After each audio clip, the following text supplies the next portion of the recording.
নমস্কার বন্ধুরা, আমি দীপ আর তোমরা শুনছো ভূতবং। ভূতের রাজ্যে সকলকে স্বাগত। বন্ধুরা, আজকে ভূতবংয়ের ঘটনা শেয়ার করেছে নদীয়ার চাকদাহ থেকে অপূর্ব। অপূর্বর সাথে এরকম বর্ষার দিনে টিউশন থেকে পড়ে আসার সময় এক হারিম করা ভৌতিক ঘটনা ঘটে গেছিল। আজ তোমরা সেই ঘটনাটি শুনতে চলেছ। তো বন্ধুরা, অপূর্বর সাথে ঘটে যাওয়া ঘটনাটি শোনার আগে তোমরা যারা এখনো পর্যন্ত ভূতবং চ্যানেলটিকে সাবস্ক্রাইব করোনি তারা সাবস্ক্রাইব করে দাও আর পাশে থাকা বেল আইকনটিও ক্লিক করে রেখো, যাতে ভূতবংয়ের ঘটনা আসা মাত্রই তোমাদের কাছে নোটিফিকেশন পৌঁছে যায়। আর তার সাথে সাথে যারা ফেসবুক থেকে দেখছো এই ঘটনা, তারা ফলো করে দিও। তাহলে বন্ধুরা রেডি হয়ে যাও, কানে হেডফোন গুঁজে নাও, চলো আজকের ঘটনাটি শোনা যাক। দীপদা, আমি অপূর্ব, নদীয়ার চাকদাহ থেকে বলছি। আজ আমি একটা ভৌতিক ঘটনা শেয়ার করলাম, যেটা ঘটেছিল আমার নিজের সাথে আর আমার ফ্রেন্ড বিট্টুর সাথে। ঘটনাটি 2018 সালের, যখন আমি ক্লাস 10-এ পড়তাম। ঘটনাটি ঘটে টিচার্স ডের দিন। আমি আর বিট্টু একই ম্যাডামের কাছে টিউশন পড়তাম। ম্যাডাম আমাদের বাংলা আর ইংরেজি পড়াতো। সেই টিচার্স ডের দিন আমরা ম্যাডামের ব্যাচে টিচার্স ডে পালন করি। ম্যাডাম আমাদের প্রত্যেক স্টুডেন্টদের বিরিয়ানির প্যাকেট দেয়, আর আমরা সেই প্যাকেট নিয়ে রাত 9টা নাগাদ বাড়ির উদ্দেশ্যে রওনা হই। চাকদাহ স্টেশন থেকে আমাদের বাড়ি সাইকেলে করে যেতে ওই 20-25 মিনিটের মতো সময় লাগে। আমি আর বিট্টু দুজনই সাইকেল করে রওনা হই। সেই দিন সারাদিন ধরেই ঝিরিঝিরি বৃষ্টি হচ্ছিল। আমরা এক হাতে ছাতা ধরে সাইকেল চালাচ্ছিলাম। যেই আমরা রেলগেট পার করি, তখন থেকেই আমাদের সাথে সব অস্বাভাবিক জিনিস ঘটা শুরু হয়। বিট্টু আমি দুজনই একসাথে সাইকেল চালাচ্ছিলাম। বৃষ্টির জন্য রাস্তাঘাট একদম ফাঁকা, তাই দুইজন গল্প করতে করতে একই সাথে সাইকেল চালাচ্ছিলাম। হঠাৎ বিট্টুর সাইকেলটা খুবই স্পিডে এগিয়ে গেল। আমি বলি, কি রে, হঠাৎ তোর কি হলো, জোরে সাইকেল চালাচ্ছিস? বিট্টু বলে, আরে ভাই, আমি নিজেও তো বুঝতে পারলাম না হঠাৎ সাইকেলটা এত জোরে এগিয়ে গেল। আমি তো প্যাডেলও জোরে দিইনি। যাই হোক, ওই রাস্তা পার হই। কিছুটা দূরে আসার পর বিট্টু বলে, জানিস ভাই, তখন না আমার মনে হলো আমার সাইকেলের ক্যারিয়ারটা ধরে কে যেন ঠেলার দিল, আর আমি স্পিডে এগিয়ে গেলাম। তখন আমি বলি, কি দেখ, কী সব বলছিস, তোর পেছনে কেউই ছিল না, একদম ফাঁকা ছিল, ভুলভাল বলিস না। হয়তো তুই জোরে প্যাটেল দিয়েছিস তাই বুঝতে পারিস নি। তখনও বলে, তাই হবে হয়তো। তারপর বিট্টু আমাকে বলে, তুই আস্তে আস্তে এগোতে থাক, আমি একটা ব্যান্ডেড কিনে নিয়ে আসছি, ততক্ষণে তোকে ধরেও ফেলবো, তুই আস্তে চালা। সেই মতো আমি আস্তে আস্তে সাইকেল চালিয়ে এগোচ্ছি। ঝিরিঝিরি বৃষ্টি, এক হাতে ছাতা। এমন বৃষ্টির দিনেও আমি ছাতা নিয়ে এর আগেও সাইকেল চালিয়েছি, কিন্তু সেই দিন আমার কেমন যেন একটা মনে হচ্ছিল যে আমার পেছনে কেউ যেন বসে। সাইকেলটা টানতে টানতে আমার ঘাম বেরিয়ে গেছে। তারপর দেখি বিট্টুও চলে এসছে ব্যান্ডেড নিয়ে, আর ও এসেই আমাকে জিজ্ঞাসা করে, এ ভাই, মেয়েটা কে ছিল? আমি বলি, মেয়ে? অনেকটা অবাক হয়ে যাওয়ার মতো বলি। বিট্টু বলে, হ্যাঁ, তো সাইকেল থেকে নেমে ওই গলির রাস্তায় চলে গেল। আমি বিট্টুকে বলি, তোর কি তার কেটে গেছে নাকি চোখে বেশি দেখছিস? বিট্টু বলে, ইয়ার্কি ছেড়ে বল না ভাই, মেয়েটা কে ছিল? আমি বলি, ধুর পাগলা, ছ্যাপলাও মারছিস, কেউ ছিল না। বিট্টু তারপর বলে, আরে আমি স্পষ্ট দেখলাম তোর সাইকেল থেকে নেমে চলে গেল।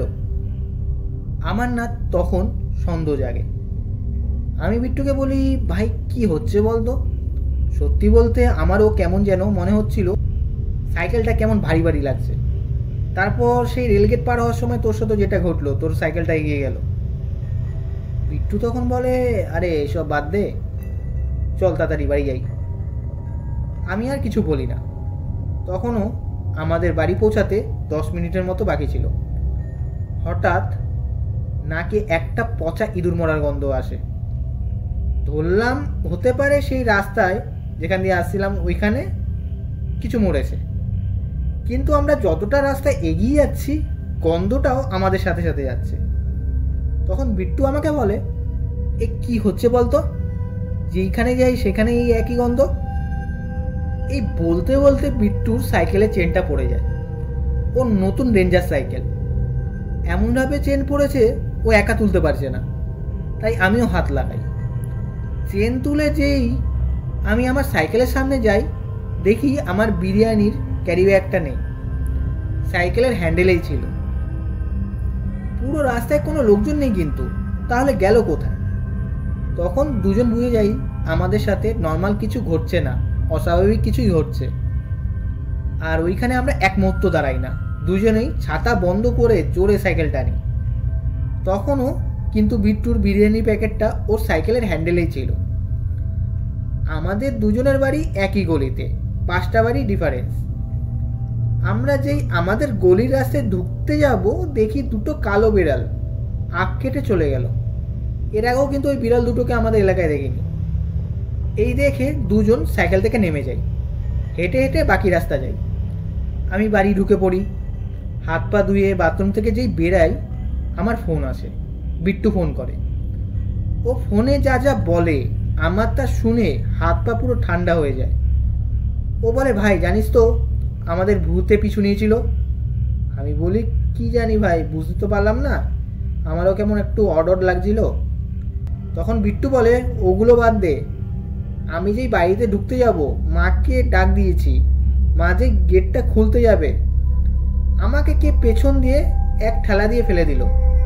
আমি সাইকেল নিয়ে হুমড়ি খেয়ে পড়লাম, আর বিরিয়ানির প্যাকেটটা পড়ে গেল, আর বিরিয়ানিগুলো পুরো উঠোনে ছড়িয়ে গেল। আর সবচেয়ে অদ্ভুত বিষয়, বিরিয়ানি দিয়ে সেই পচা গন্ধ বেরাচ্ছিল। তারপর বিট্টুর মা আমার মায়ের সাথে ফোনে কথা বলে।